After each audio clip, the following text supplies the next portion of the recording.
প্রথমত আমি কষ্ট করেও টিকে থাকার চেষ্টা করছিলাম।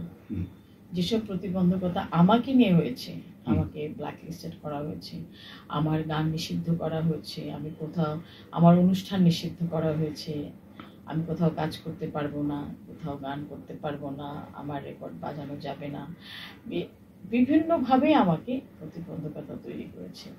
তারপর আমাকে ফাইন্যান্সিয়াল ক্রাইসিসে দিয়ে দিয়েছে। তো এত কিছু আমার একার পক্ষে ফেস করা কঠিন হয়ে যাচ্ছিল। তারপর 2 দিন পর পর হ্যারাসমেন্ট, এখান থেকে পুলিশ ধরে নিয়ে যায়, ওখান থেকে ধরে নিয়ে যায়, এই মানে বিভিন্ন রকমের হ্যারাসমেন্টগুলো চলছিল। আনকমফোর্টেবল হয়ে যাচ্ছিলাম, ইনসিকিউর হয়ে যাচ্ছিলাম যে আমি জানি না যে আমি বেরোচ্ছি, বাসায় ফিরতে পারবো নাকি। তখন এসব আরও ভয়াবহ সিচুয়েশনস চলছিল বাংলাদেশে। তো এইসব জিনিস চেষ্টা করতে করতে না পেরেই আমাকে যেতে হয়েছে, বাধ্য হয়েছি যেতে। দেশে থাকলে হয়তো আমি এতদিনে বেঁচে থাকতাম না, কারণ একটা মানুষকে যদি ক্রাইসিস এক্সট্রিম করা হয় তখন তার পক্ষে তো আর সম্ভব না সারভাইভ করা।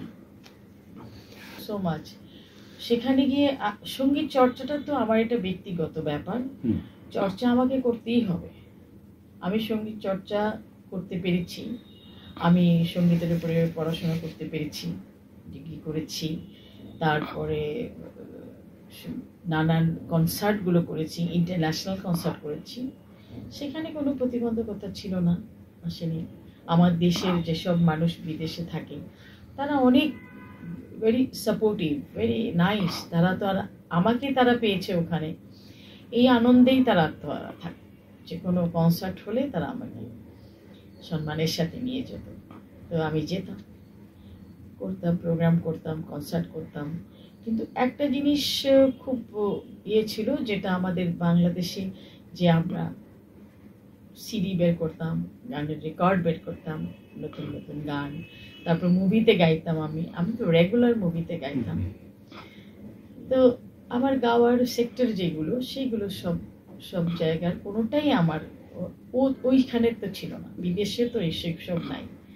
এখন আমেরিকান সিঙ্গার হলে হয়তো আমি সেটা করতে পারতাম, আমি তো আমার বাংলাদেশের শিল্পী, আমি বাংলা গানের জন্য আমি আর্টিস্ট।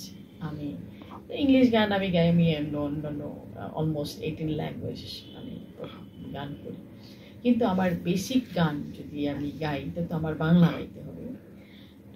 তো এর পাশাপাশি গজলস, ঝুমগির, হিন্দি, পাঞ্জাবি ল্যাঙ্গুয়েজ, ডিফারেন্ট ল্যাঙ্গুয়েজের গান আমি গাই, সেগুলো অনুরোধ সাপেক্ষে। কিন্তু আমার রেকর্ড বের করাটা, সেখানে কোনো বাংলাদেশি রেকর্ড কোম্পানি তো নাই, এটা একটা সমস্যা।